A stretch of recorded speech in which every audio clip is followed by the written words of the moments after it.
मित्रों, आज के पाठ का शीर्षक है कामायनी श्रद्धा सर्ग का पाठ विश्लेषण। इस पाठ का अध्ययन करने के उपरांत आप श्रद्धा के व्यक्तित्व से परिचित हो सकेंगे, श्रद्धा और मनु के संबंधों को समझ सकेंगे, श्रद्धा के प्रेरक व्यक्तित्व से मनु प्रभावित होकर कर्ममय जीवन में प्रवृत्त होते हैं यह जान सकेंगे और कामायनी में मनुष्यता के विकास के रूपक को समझ सकेंगे।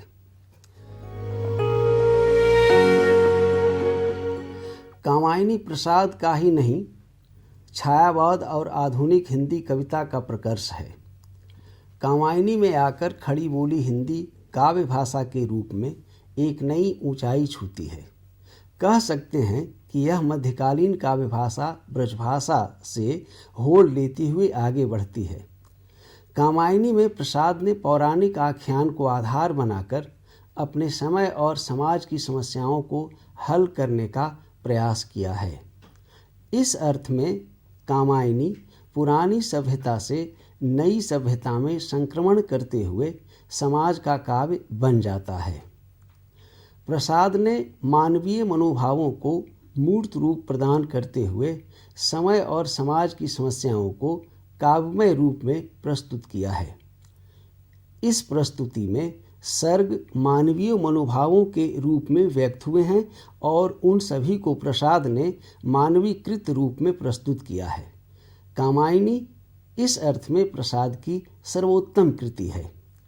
अशरीरी भावों को मूर्त रूप देने में प्रसाद की काव्य कला, भाव और भाषा दोनों स्तरों पर अपने शिखर पर है।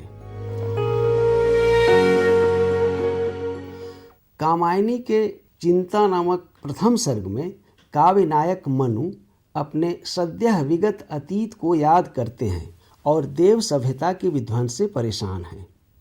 अकेलेपन और परेशानी के बीच डूबते उतराते मनु जल प्लावन के उतार के बाद अपना जीवन बचाने के लिए तत्पर होते हैं। नई उषा के साथ नई वनस्पतियां मानो मनु के नए जीवन को नया आयाम देने के लिए प्रेरित करती हैं, उनमें आशा का संचार करती हैं। कामायनी का तीसरा सर्ग श्रद्धा सर्ग है। मनु का जीवन आशा निराशा के बीच डूब उतरा रहा है। अकेलेपन के घनीभूत क्षणों में मनु विचारमग्न होकर बैठे हैं। ऐसे में गंधर्व देश की तरुणी श्रद्धा उस ओर आ निकलती है। वह चिंताग्रस्त मनु को देखती है और उनके बारे में जानने को उत्सुक होती है। वह मनु के समीप पहुंचकर उन्हें संबोधित करते हुए उनकी व्यथा कथा जानने की कोशिश करती है। अवसादग्रस्त मनु के लिए श्रद्धा मरुभूमि के उष्ण बयार में शीतल पवन के समान प्रतीत होती है। मनु से संबोधित होते हुए वह उनके बारे में अनेक तरह के सवाल करती है। मनु उसका प्रत्युत्तर देते हैं, जिसमें अपने बारे में वे विस्तार से बताते हैं, अपनी व्यथा कथा सुनाते हैं। पुनः मनु श्रद्धा के बारे में भी जानना चाहते हैं।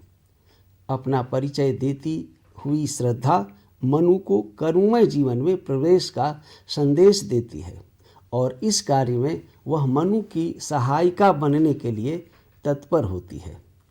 प्रसाद श्रद्धा सर्ग में न केवल श्रद्धा का सौंदर्य वर्णन प्रस्तुत करते हैं, बल्कि श्रद्धा के बाह्य और आंतरिक व्यक्तित्व के दोनों पक्षों को साकार कर देते हैं। विषण्ण मनु के लिए श्रद्धा साक्षात प्राण बनकर उपस्थित हुई है।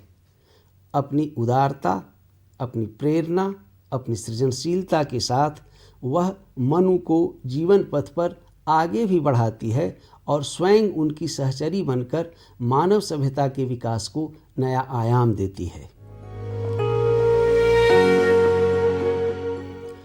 प्रसाद ने कामायनी की संरचना में नाटकीय तत्वों का भी उपयोग किया है। कथानक के विकास में श्रद्धा सर्ग का संयोजन नाटकीय समक्षता के रूप में किया गया है, क्योंकि उसके बाद कथा का विकास कई दिशाओं में होता है। नंबर 1, मनु कर्ममय जीवन में प्रवेश करते हैं। नंबर 2, श्रद्धा के साहचर्य से सहजीवन आरंभ करते हैं। नंबर 3, श्रद्धा के भावी मातृत्व में लीन होने के कारण उसे छोड़कर वे निकल जाते हैं। नंबर 4, श्रद्धा और मनु के बीच यह विलगाव कामायनी के कथानक को नया आयाम प्रदान करता है। घटनाओं का यह संयोजन मनु और श्रद्धा के आगामी संबंध को भी संकेतित करता है। यही कामायनी में श्रद्धा सर्ग का महत्व है। श्रद्धा सर्ग में 63 छंद हैं, जिनमें से कुछ की व्याख्या और पाठ विश्लेषण नमूने के तौर पर यहाँ हम लोग देखने का प्रयास भी करेंगे। कौन तुम संस्कृति जल निधि तीर, प्रभा की धारा से अभिषेक। विचार मग्न मनु के समक्ष श्रद्धा पहुँचती है और उनसे प्रश्न करती है कि तुम कौन हो। जिस प्रकार समुद्र में उथल पुथल होने पर उसके रत्न तरंगों के माध्यम से किनारे पर आकर बिछ जाते हैं, उसी प्रकार संसार सागर की तरंगों ने तुम्हें किनारे पर फेंक दिया है। विश्व सागर के किनारे पर फेंकी गई मणि के समान तुम कौन हो, जो अपनी प्रभा और कांति से इस निर्जन प्रदेश को भास्वर कर रहे हो। सुना मनु ने मधु गुंजार, प्रथम कवि का ज्यों सुंदर छंद। श्रद्धा की कोमल मधुर झंकृत युक्त आवाज़ सुनकर मनु को लगता है कि जैसे उन्होंने भ्रमरी की मधुर गुंजार सुनी हो। इस आवाज़ से मनु आनंदित होते हैं। प्रसाद कहते हैं कि मुख नीचा किए हुए मनु को यह आवाज़ आदि कवि वाल्मीकि के मुख से निकले प्रथम छंद के समान प्रतीत होता है, जो उन्होंने क्रौंच वध के कारण उसे शापित करते हुए कहा था। और देखा वह सुंदर दृश्य, चंद्रिका से लिपटा घनश्याम। श्रद्धा की कोमल मसृण वाणी सुनकर मनु की नज़रें ऊपर उठती हैं और ऐसे सुंदर दृश्य साक्षात्कार होता है जिसकी उस निर्जन में उन्होंने कल्पना भी नहीं की थी। एक जादू, सुंदर और मोहक, अपने पूरे वैभव से युक्त ऐसी लता जो पूरी तरह से फूलों से युक्त है, जैसे काले बादल को घेर कर चांदनी अपने सौंदर्य वैभव के साथ आ उपस्थित हुई हो। प्रसाद ने इस दृश्य के माध्यम से मनु के मन में जीवन का नया संचार पैदा किया है। नील परिधान बीच सुकुमार, मेघवन बीच गुलाबी रंग। प्रस्तुत छंद में प्रसाद ने श्रद्धा के परिधान का, जिसे धारण कर वह अत्यंत खूबसूरत लग रही है, का वर्णन किया है। श्रद्धा नीले रंग का वस्त्र धारण किए हुए है। यह वस्त्र नीले रंग के मेसों के चमड़े का बना हुआ है। उस कोमल नीले वस्त्र से श्रद्धा का सुकुमार, कोमल और खुला अंग अपने पूरे सौंदर्य वैभव के साथ दिखलाई पड़ रहा है। इस सौंदर्य को कवि ने एक उपमा से उपमित किया है।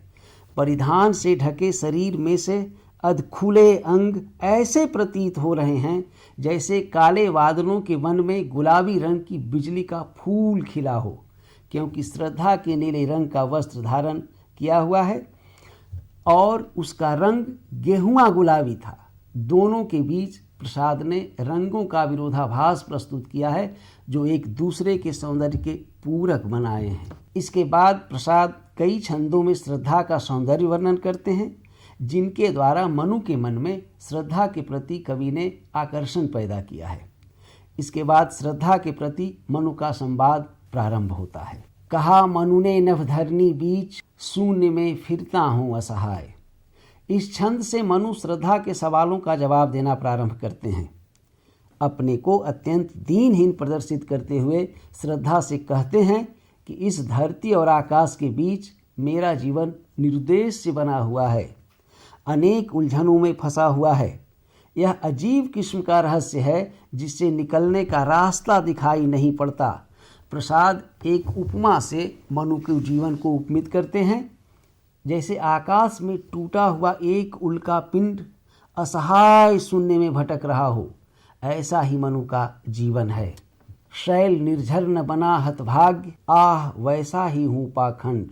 मनु श्रद्धा के समक्ष अपनी दीनता प्रकट करते हुए कहते हैं कि मैं एक ऐसे अभागे पर्वत के समान हूँ जिससे कल निनाद करता हुआ झरना नहीं बहता।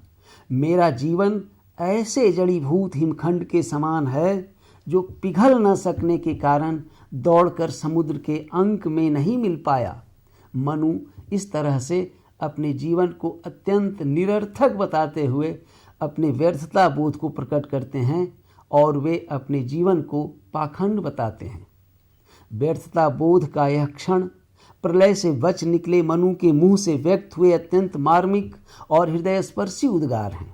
क्या कहूँ, क्या हूँ मैं उद्भ्रांत, शून्यता का उजड़ा सा राज। अपने जीवन की व्यर्थता को और अधिक करुण बताते हुए मनु कहते हैं कि मैं समझ नहीं पा रहा हूँ कि अपनी जीवन व्यथा को किन शब्दों में व्यक्त करूँ। मैं क्या हूँ इस बारे में स्वयं कुछ नहीं कह सकता, क्योंकि मेरा मन चारों ओर निरुद्देश्य भटक रहा है। मैं भ्रांति के द्वारा ग्रस लिया गया हूँ, अर्थात जीवन का कोई उद्देश्य नहीं रह गया है। यह कैसे बताऊं? प्रसाद मनु के इस भटकाव को एक उपमा से स्पष्ट करते हैं। मैं मनु नीले आकाश के कृष्ण विवर में पहुंची हुई वायु की एक तरंग के समान हूँ, जो लगातार भटक तो रहा है किंतु बाहर निकलने का कोई रास्ता नहीं है।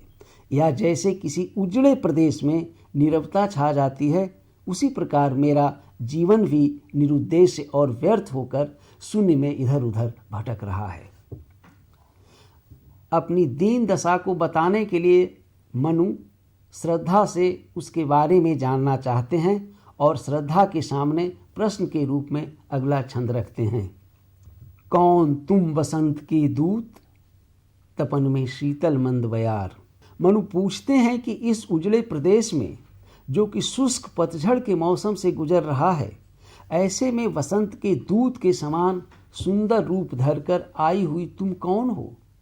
दूसरे शब्दों में मनु कहना चाहते हैं कि मेरे नीरस पतझड़ के समान जीवन में वसंत की मादकता का संचार करने वाली तुम कौन हो।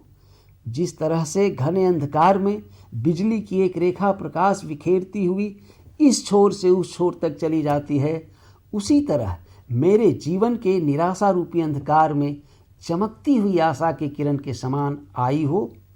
मेरे जीवन के भीषण तपन में वायु की शीतल मंद झोंके के समान तुम आ उपस्थित हुई हो। यह मेरे लिए अत्यंत सुखकर है। भरा था मन में नव उत्साह, पिता की हूँ प्यारी संतान। मनु के प्रश्नों का उत्तर देती हुई श्रद्धा कहती है कि मैं गंधर्व देश की कन्या हूँ। मेरे मन में इस देश को जानने समझने का उत्साह भरा था और घूम फिरकर ललित कलाओं का ज्ञान प्राप्त करना चाहती थी। इसीलिए इस प्रदेश में मैं घूमने निकल पड़ी थी। वह यह भी बतलाती है कि अपने पिता की वह लाडली संतान है। घूमने का मेरा अभ्यास, हृदय सत्ता का सुंदर सत्य। श्रद्धा आगे कहती है कि इस पूरे प्रदेश के परिचय के लिए खुले आसमान में घूमने का अभ्यासी हो गई हूँ। प्रकृति के कौतूहलपूर्ण दृश्यों को देखकर मेरा हृदय उनमें निहित रहस्यों को सुलझाने का और प्रकृति में छुपे सुंदर सत्ता के हृदय के भीतर रहस्य क्या है, इस जिज्ञासा को जानने के लिए मैं भटकती हुई इधर निकल आई। एक दिन सहसा सिंधु अपार, आज तक घूम रहा विश्रब्ध। भ्रमण के इस सतत कार्यक्रम में अचानक एक दिन अपार सागर अत्यंत विक्षुब्ध होकर हिमालय के तल से टकराने लगा। यह प्रलय मानो हिमालय को ही निगल जाना चाहता था। उस महाप्रलय में मैं भी भटक गई और असहाय होकर विवस्था में एकाकी घूमती हुई जीवन व्यतीत कर रही हूँ। अर्थात प्रलय के बाद मैं भी इस क्षेत्र में भ्रमण करती हुई एकाकी जीवन व्यतीत कर रही हूँ। यहाँ देखा कुछ बलि का अन्न, हुआ ऐसा मन में अनुमान। श्रद्धा कहती है कि भटकते हुए यहाँ आसपास बलि का अन्न देखकर मन में यह सवाल उठा कि प्राणियों के हित में लीन यह दान किसने किया है, और अनुमान से वह यानी श्रद्धा इस ओर आशा में चली आई कि इधर भी कोई न कोई मनुष्य अवश्य ही जीवित बचा है, अन्यथा यहाँ पर बलि का अन्न कौन बिखेरता। बलि का अन्न देखकर ही वह मनु के पास पहुँचती है। तपस्वी क्यों इतने हो क्लांत, बताओ यह कैसा उद्वेग। अपनी कहानी सुनाने के बाद श्रद्धा मनु से सवाल करती है और उनके दुख का कारण जानने की इच्छा से कहती है कि तुम इतने दुखी क्यों हो। वह कौन सा दुख है जिसके कारण तुम्हारे हृदय में इतनी तीव्र वेदना का संचार हो रहा है? तुम इतने निराश और हताश क्यों हो? तुम मुझे यह भी बतलाओ कि इतनी अधिक उद्विग्नता का या घबराहट का क्या कारण है? वह इन तमाम सवालों के उत्तर मनु से जानना चाहती है। विषमता की पीड़ा से व्यस्त यही भूमा का मधुमैदान। आगे के कई छंदों में श्रद्धा मनु को जीवन जगत का रहस्य बताती हुई उनके अंदर जीवन के प्रति उत्साह का भाव जगाने का प्रयास करती है। प्रस्तुत छंद में वह बताती है कि संपूर्ण सृष्टि के मूल में ही विषमता स्थित है। यह संसार विषमता की पीड़ा से विकल होकर ही गतिशील बना हुआ है। सुख दुख की विषमता के कारण ही संसार संसरणशील बना हुआ है। यदि संसार में सुख दुख की विषमता न हो तो यह जगत रुक जाएगा। इसी विषमता और संघर्ष के कारण कहीं सुख दृष्टिगोचर होता है, कहीं दुख। विषमता के मूल में सुख और सहानुभूति का भाव है। वस्तुतः यही विकास का चिन्ह है। यह विषमता मानव निर्मित नहीं है, बल्कि भूमा विराट सत्य, ईश्वर या अखंड सत्ता का सुंदर दान है। सुख और दुख उसी के विकास के चिन्ह हैं। इनके परस्पर मिलन आलिंगन में ही जीवन की गतिशीलता का भाव छिपा हुआ है। लगे कहने मनु सहित विषाद, सफलता का वह कल्पित गेह। श्रद्धा की उत्साहपूर्वक बातें सुनने के बाद भी मनु के हृदय पर फैला हुआ विषाद दूर नहीं होता। वे दुख और निराशा में डूबे हुए स्वर में कहते हैं कि तुम्हारे ये सुंदर उच्छ्वास मेरे हृदय में उत्साह की अगणित तरंगे उत्पन्न कर रही हैं और मेरे हृदय में आनंद से युक्त अनेक भाव उदित हो रहे हैं। उच्छ्वसित मनु फिर भी अपने को गहरे अवसाद से ही घिरा पाते हैं। मनु कहते हैं कि यह जीवन कितना विषम और निरुपाय है, यह मैं जान चुका हूँ। मनु का विषाद युक्त अनुभव उन्हें निराशा के आवरण में लपेटे हुए है। वे कहते हैं कि जीवन का अनिवार्य परिणाम निराशा ही है। सफलता की आशा मात्र कल्पना है, मरीचिका है। मनु के उपर्युक्त उत्तर के बाद श्रद्धा का जीवन कर्मरत में रत होने का ओज और उत्साह से पूर्ण लंबे संवाद का आरंभ होता है, जिसमें वह मानवता की विजय कामना की प्रेरणा मनु को देती है। इस लंबे प्रकरण के कुछ छंदों का विश्लेषण देखना उचित होगा। कहा आगंतुक ने सस्नेह, जीतते मरकर जिसको वीर। मनु की निराशापूर्ण बातें सुनकर श्रद्धा ने सहानुभूति दिखलाते हुए अत्यंत स्नेहपूर्वक कहा, अरे तुम इतने अधीर क्यों हो गए जो अपने जीवन का दांव भी हार बैठे? वीर पुरुष तो जान की बाजी लगाकर जीतने के प्रयास में लगे रहते हैं। श्रद्धा कहना यह चाहती है कि संसार में वही विजयी होता है जो निर्भय होकर अपने प्राणों की बलि के लिए तैयार रहता है। इसलिए सफलता के लिए दृढ़ प्रतिज्ञा अति आवश्यक है। जीवन के प्रति निराशा का भाव रखने वाला व्यक्ति अपने जीवन में कभी प्रगति नहीं कर सकता। दब रहे हो अपने ही बोझ, उर्रिन हो मैं बिना विलंब। मनु को अनेक तरह से उत्साहित करते हुए अंत में श्रद्धा कहती है कि तुम केवल अपने मन के बोझ से दुखी हो और दूसरा कोई सहारा नहीं खोजते, अर्थात तुम अपने एकांत जीवन के भार से दबे हुए हो और उठने का सहारा भी नहीं ढूंढते, किसी सहायक को भी नहीं खोजते। यदि तुम्हें कोई सहायक मिल जाए तो तुम्हारा जीवन भार नहीं लगेगा। और श्रद्धा स्वयं मनु को सहचरी बनने का प्रस्ताव देती हुई कहती है कि बिना किसी विलंब के मैं तुम्हारी सहचरी बनकर अपने को उन्नत करना चाहती हूँ। अर्थात मनु के एकाकी जीवन में श्रद्धा बिना शर्त सहयोग करने का प्रस्ताव करती है और अपना जीवन उत्सर्ग कर मनु को उनके जीवन के निराशा के बोझ से हल्का भी करती है। समर्पण लो सेवा का सार, इसी पदतल में विगत विकार। सहचरी बनने का प्रस्ताव देते हुए श्रद्धा यह भी कहती है कि लो मैं पूरी तरह समर्पण कर रही हूँ। यह समर्पण संसार रूपी सागर से पार उतरने के लिए पतवार के समान सहायक है। आज मैं अपने को तुम्हारे ऊपर बारती हूँ। आज से मेरा जीवन तुम्हारे चरणों में बलि हो जाएगा, अर्थात मैं अपने आप को तुम्हारे चरणों पर सौंप रही हूँ। कृपया मेरा यह आत्मसमर्पण तुम स्वीकार करो। श्रद्धा का यह आत्मसमर्पण सेवा का सार लिए हुए है। इसके बाद आगे के कई छंदों में श्रद्धा मनु का उत्साहवर्धन करती हुई यह कहती है कि अतीत के सारे अनुभव तुम्हारे भावी जीवन को सफल बनाने की प्रेरणा देंगे और तुम इस बहुमूल्य संपत्ति का उपयोग भावी जीवन के लिए करो। चेतना का सुंदर इतिहास अक्षरों से अंकित हो नित्य। श्रद्धा कहती है कि चेतन सृष्टि का इतिहास मानव जाति के भावों का सत्य ही है। इतिहास हमें यही सबक सिखलाता है। इसी आधार पर नई सृष्टि में देवताओं के गुणों को मानवों में भरा जाए और उनकी कमजोरियों से मुक्त रहा जाए। चेतन सृष्टि का इतिहास मानव जाति के भाव और बुद्धि के सत्य का वाहक हो। तुम्हारे प्रयासों से इस सृष्टि का इतिहास नित्य अलौकिक तथा अमिट अक्षरों में अंकित होगा।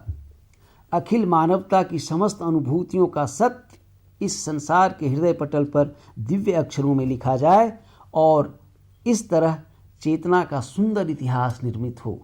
श्रद्धा के इस कथन में प्रसाद ने मानव जीवन की शक्ति पर अटूट भरोसा किया है। इस छंद के बाद श्रद्धा के माध्यम से प्रसाद जीवन के समस्त चुनौतियों को अपने पक्ष में करते हुए आगे बढ़कर नया इतिहास रचने का संदेश देते हैं। श्रद्धा सर्ग के अंतिम छंद जो इस प्रकार है, शक्ति के विद्युत कण जो व्यस्त विजयिनी मानवता हो जाए। इसमें प्रसाद कहते हैं कि प्राकृतिक शक्तियों के विद्युत कण जो इधर उधर निरुद्देश्य बिखरे पड़े हैं, मानव इन बिखरे विद्युत कणों को एकत्र कर उनका समन्वय और संयोजन कर उनसे ऊर्जा प्राप्त करे। व्यंजना यह है कि मानवता के कल्याण के लिए मनु असाधारण शक्ति अर्जित करें। इसके लिए वे प्राकृतिक शक्तियों को अपनी मुट्ठी में करें। यहाँ श्रद्धा भाव शक्ति के प्रतीक के रूप में सामने आती है। उसके संदेश में संपूर्ण मानवता की कल्याण कामना निहित है। वह मानो एक देवी के रूप में वरदान दे रही है। कामायनी का श्रद्धा सर्ग निराश और विषन्न मनु में जीवन के प्रति ललक का भाव जगाते हुए समाप्त होता है। श्रद्धा के माध्यम से प्रसाद मनु के ऊपर छाए निराशा के बादल को दूर करते हैं और उसके अंदर निहित शक्ति को जगाते हुए प्रकृति पर मानवता की विजय की कल्याण कामना से युक्त होकर करुणमय जीवन में प्रवृत्त होने का संदेश देते हैं। ध्यान देने की बात है कि श्रद्धा सर्ग स्त्री पुरुष के संबंधों पर भी प्रकारांतर से विचार करता है। श्रद्धा बिना शर्त समर्पण करते हुए मनु की सहचरी बनने का प्रस्ताव देती है। यह सर्ग स्त्री के प्रति प्रसाद के रूमानी दृष्टिकोण को भी व्यक्त करता है।